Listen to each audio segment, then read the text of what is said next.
অবস্থা খারাপ হয়ে গেছিল। এর সঙ্গে এই চাপা খেয়েছিল, এদের সঙ্গে এই লোহাটা গাড়িতে নিয়ে যায়, তখন কোন রকম হালকা শ্বাসকষ্ট ছিল।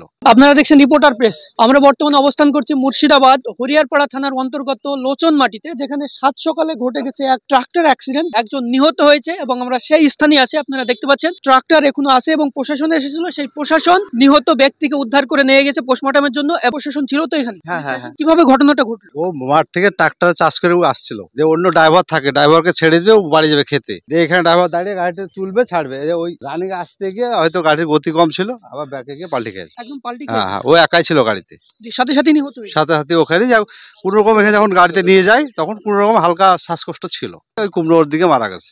ওকে বহরমপুর নিয়ে যাওয়া হচ্ছিল। হ্যাঁ, বহরমপুর হরিয়ারপাড়া হসপিটালে হরিয়ারপাড়া হসপিটালে যেতে যেতে মারা গেছে। যেতে মারা গেছে। আর যে নিহত হয়েছে তার বাড়ি কোথায়? বিলপাড়ায়। ওনার নাম? নাম হলো বাবুর আলী।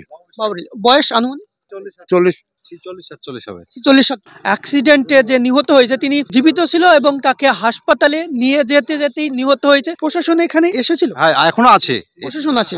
প্রশাসন সবসময় নজর রাখছে। অবশ্যই। এই ট্রাক্টর উদ্ধার কাজে হাত লাগাচ্ছে। হ্যাঁ, ওরা আছে সবসময়। আমরা এটাও জানতে পারছি যে প্রশাসন এখানে আসে এবং পুরো ঘটনায় নজর রাখছে, যাতে কোনো অপ্রীতিকর ঘটনা না ঘটে। সেই ঘটনাস্থলে আমরা দেখাবো সেই ট্রাক্টর। প্রশাসন এসে সেই লাশ উদ্ধার করে এবং পোস্টমর্টমের জন্য নিয়ে যায়। এই যে দেখতে পাচ্ছেন সেই রক্ত এখনো লেগে আছে। দেখতে পাচ্ছি যে সেই ট্রাক্টর চাষ করছিল, চাষ করে এই রাস্তাটা হাল দিয়ে উঠতে যাচ্ছিল, উঠতে গিয়ে কোনো ক্রমে ট্রাক্টর পাল্টে যায় এবং নিহত হন এখানকার স্থানীয় বাসিন্দা। যেমনটা জানাচ্ছেন যে লোচন মাটির বাসিন্দা সেই ব্যক্তি নিহত হয়েছে। আর এই সেই ট্রাক্টর তিনি চাষ করে আসছিলেন, যেহেতু এখন ফসল বপনের সময়, গম বা সর্ষের সময় চাষ করে আসছিলেন এবং আসার সময় যে সেই ঢাল দিয়ে তিনি রাস্তায় ওঠার চেষ্টা করেন। তার সময় অ্যাক্সিডেন্ট হয় এবং তিনি নিহত হন। প্রতিদিনই কি এই রাস্তা? প্রত্যেকদিন চাষ করা হতো। এই মাঠে চাষ করার জন্য প্রতিদিন এই ট্রাক্টর? হ্যাঁ, প্রত্যেকদিন। উনি ড্রাইভার নাকি মালিক? না, মালিক ড্রাইভার আছে। হ্যাঁ, উনি ড্রাইভার। যখন অ্যাক্সিডেন্ট হয় তখন আপনারা এখানে উপস্থিত ছিলেন? না, আমরা ছিলাম না, আরো আমাদের লোক ছিল 4-5 জন।